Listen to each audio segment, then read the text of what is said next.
Welcome back to our channel BCom वाले। तो आज की वीडियो में हम बात करने वाले हैं हमारा subject direct tax law BCom 6 semester का बहुत इम्पॉर्टेंट टॉपिक, जो जितना प्रैक्टिकल के लिए इम्पॉर्टेंट है उतना थ्योरी के लिए भी है।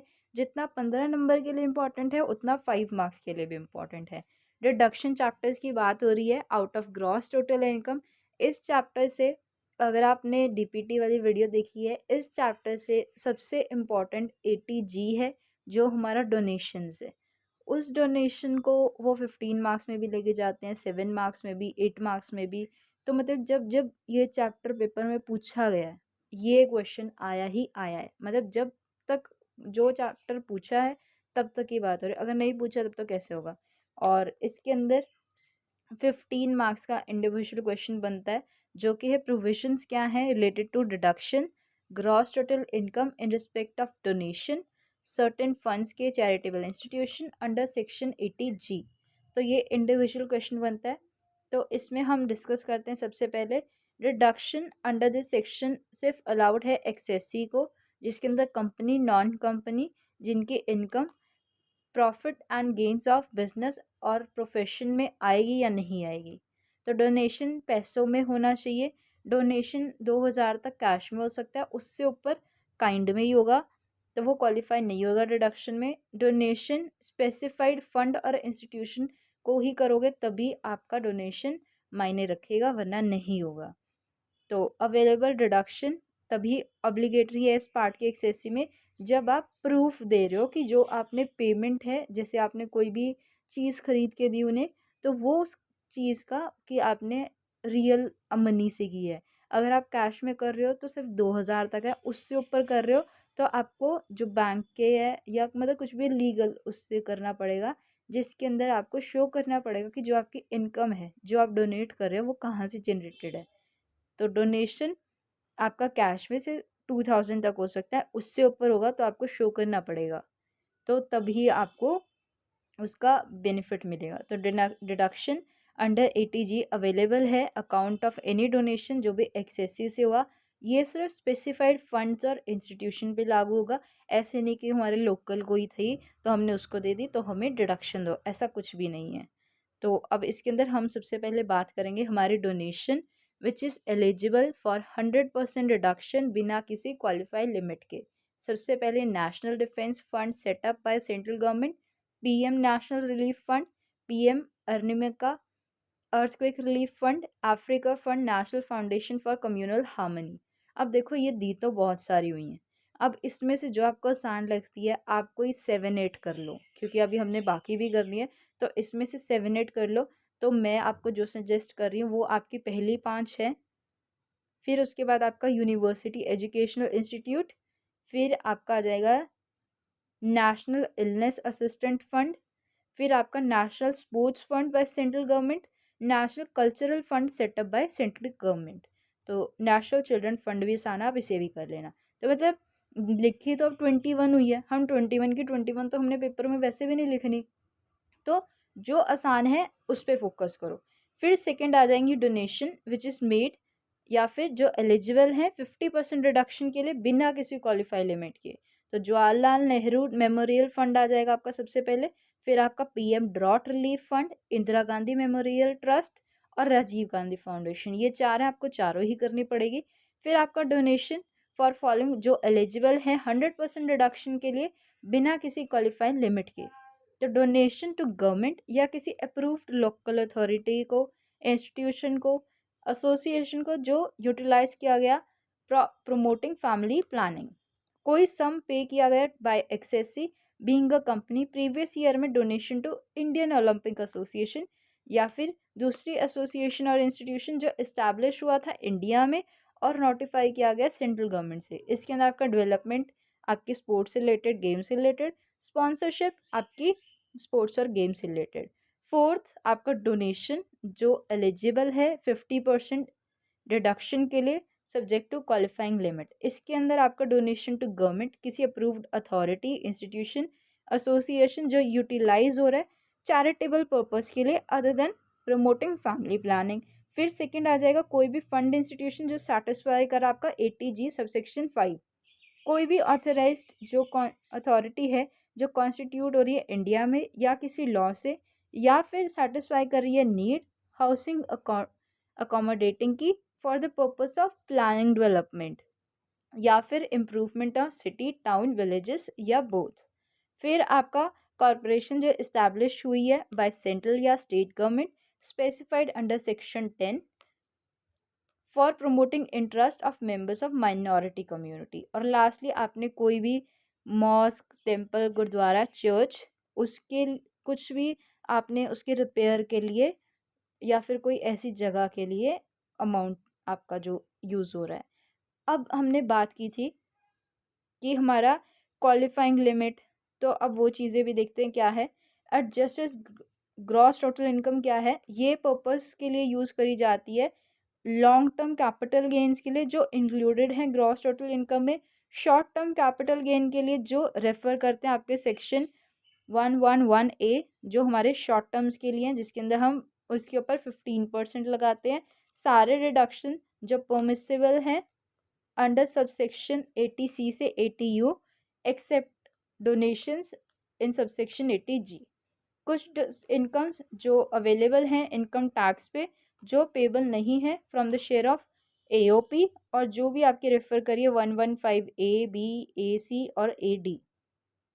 तो अमाउंट ऑफ रिडक्शन एग्रीगेट होना चाहिए, reduction permissible under clause ABCD। जो डोनेशंस होता है ना, इसके अंदर आपकी कोई भी लिमिट नहीं होती है। लिमिट इसके अंदर आपको जो अमाउंट है वो सिर्फ 2000 याद रखना है कि सिर्फ 2000 तक कैश में होगा, और उसके ऊपर जितना भी होगा वो आपका काइंड में होना चाहिए, मतलब जो हमारे लीगल उससे होना चाहिए। डिडक्शन का जितना मर्जी अमाउंट हो सकता है। अब इस चैप्टर से ना कुछ और क्वेश्चंस भी आए हुए हैं, हम उसे भी डिस्कस कर लेते हैं। तो एक क्वेश्चन जो आया हुआ है वो है आपका, ये वैसे 2009 में आया था बट क्वेश्चन ज़रूर देखो क्या है। एक्सप्लेन करना डिडक्शन ग्रॉस टोटल इनकम का 80C से इनकम टैक्स 1961। तो एलिजिबल इन्वेस्टमेंट्स क्या हैं, तो सबसे पहले कौन कौन एक्सेसी आपके अलाउड रहेंगे for deduction. Individual HUF, amount for saving या इन्वेस्टमेंट 1,50,000 एक्सीड नहीं कर सकता। जो आपने सम पे किया वो इंडिविजुअल खुद के लिए हो सकता है, उसके स्पाउस के लिए हो सकता है, उसके बच्चों के लिए हो सकता है। तो ये आपके एग्जाम्पल से समझाया हुआ है। तो ये क्वेश्चन वैसे आप रीड आउट कर सकते हो, मतलब ये पेपर में आया, पहले आया, बट हमें आइडिया रखने की बहुत ज़रूरत है जो भी हम कर रहे हैं। अगर आप सिर्फ थ्योरी कर रहे हो तो आप कोई भी क्वेश्चन स्किप कर सकते, मतलब चलो पिछले 5 से 8 साल का ज़रूर लेके चला करो। ये तो चलो पुराना है, मैं भी मानती हूँ, बट उससे पहले के वो छोड़ दिया करो, बट 5 से 8 साल एज अ मस्ट। अब ये 2005 में पूछा था प्रोविजंस फॉर डिडक्शन जो कंप्यूट करें टोटल इनकम एक्सेसी की सर्टेन पेमेंट से। तो इसके अंदर हमारे जितने भी हैं वो आ गए। 80C जो अभी पिछले क्वेश्चन में देखा था, 80CCC पेंशन फंड से रिलेटेड है, इसके अंदर आपका अमाउंट 1,50,000 ही रहेगा। Insurance premium, medical insurance premium, इसके अंदर अगर इंडिविजुअल है जो डिडक्शन है इंश्योरेंस अपनी फैमिली के लिए पे कर रहा है तो वो 25,000 तक हो सकती है, कोई भी कंट्रीब्यूशन जो सेंट्रल गवर्नमेंट ने किया हेल्थ स्कीम के लिए। अगर पेरेंट्स के लिए है तो 25,000 तक अब अलाउबल है, अगर सीनियर सिटीज़न है तो 50,000। प्रिवेंटिव हेल्थ चेकअप्स के लिए 5,000 रहेगा। ओवरऑल लिमिट आपकी 25 और 50 रहेगी। फिर आपका मोड ऑफ पेमेंट कैसा हो सकता है, इंक्लूडिंग कैश भी हो सकता है और अदर देन कैश भी हो सकता है। डिडक्शन सीनियर सिटीजन के लिए अगर पर्सन की एज 60 ईयर्स है या उससे ज़्यादा है तो 50,000। तो सीनियर सिटीजन कौन है, एक इंडिविजुअल रेसिडेंट है इंडिया का जिसकी एज 60 ईयर्स है या उससे ज़्यादा है during relevant previous year. HUF के केस में भी आपकी 25,000 और सीनियर सिटीजन के लिए 50,000।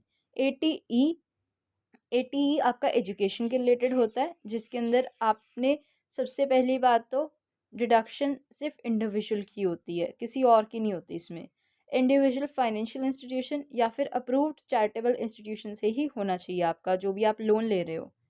तो जो इंडिविजुअल हायर एजुकेशन के लिए आप ले रहे हो, कुछ एजुकेशन जो लोन्स हैं वो आपके रिलेटिव्स के लिए भी प्रोवाइड करते हैं।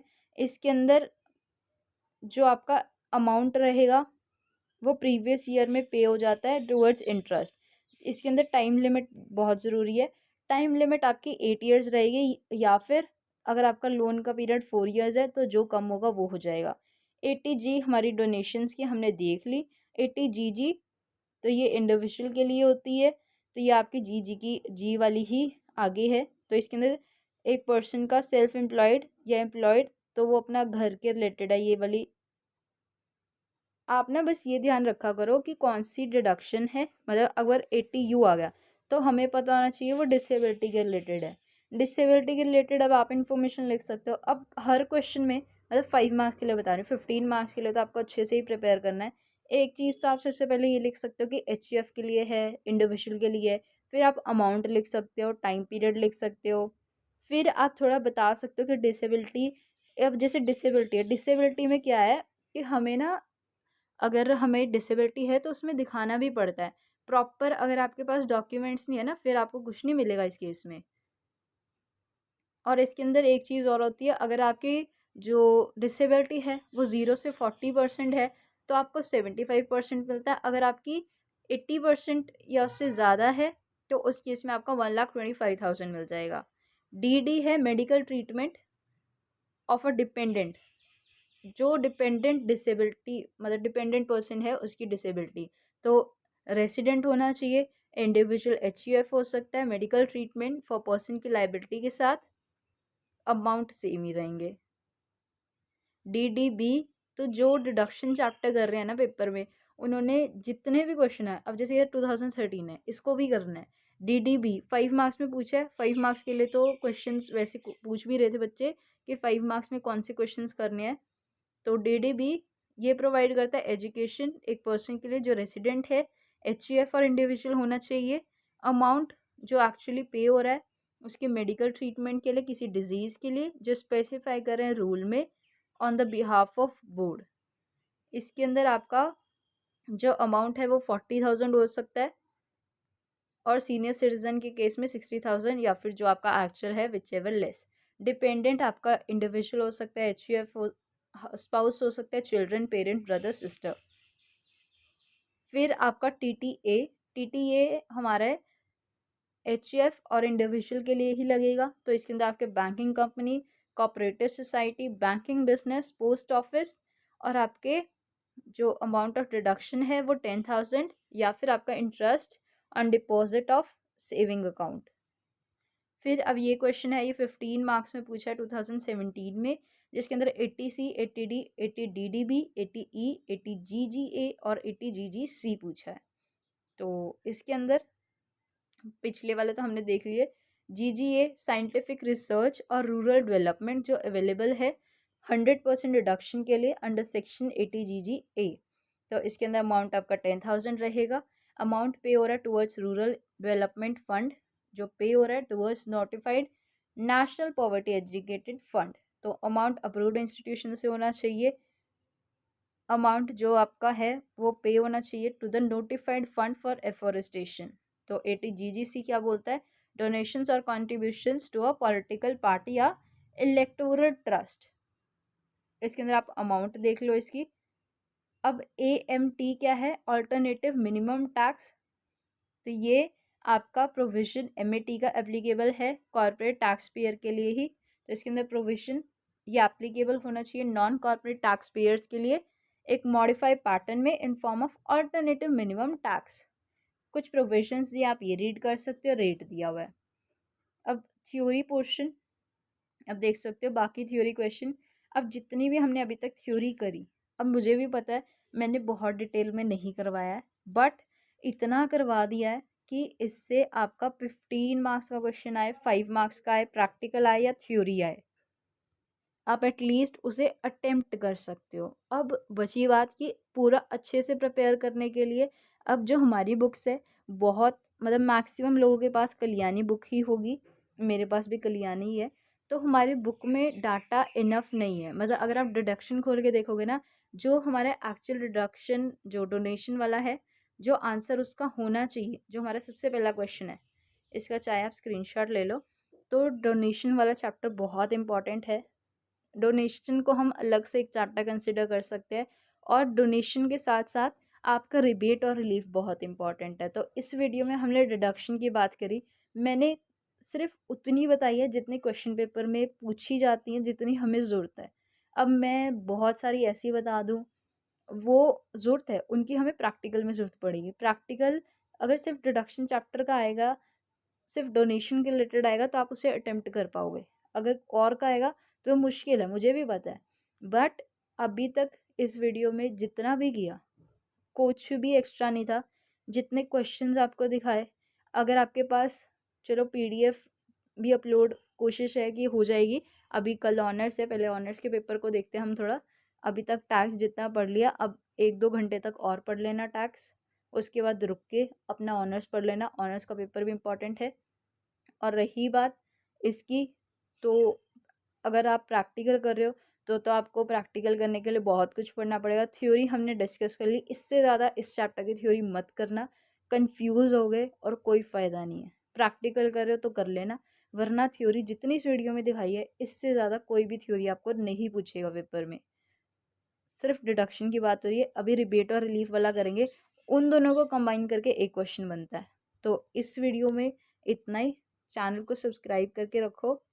बहुत कम लोग हैं जिन्होंने चैनल को सब्सक्राइब किया हुआ है। 80-90% लोगों ने तो किया ही नहीं हुआ। चलो मुझे उससे कोई दिक्कत नहीं है, बट फिर भी थोड़ी मोटिवेशन तो हमें भी चाहिए होती है। बाकी all the best for your exam. अभी ऑनर्स के पेपर पर फोकस करो। हम हमारे टैक्स की वीडियो जितनी भी होगी या जो भी हमारे टैक्स के डाउट्स होंगे हम कल देंगे, बट अभी के लिए आप ऑनर्स पे भी फोकस रखो।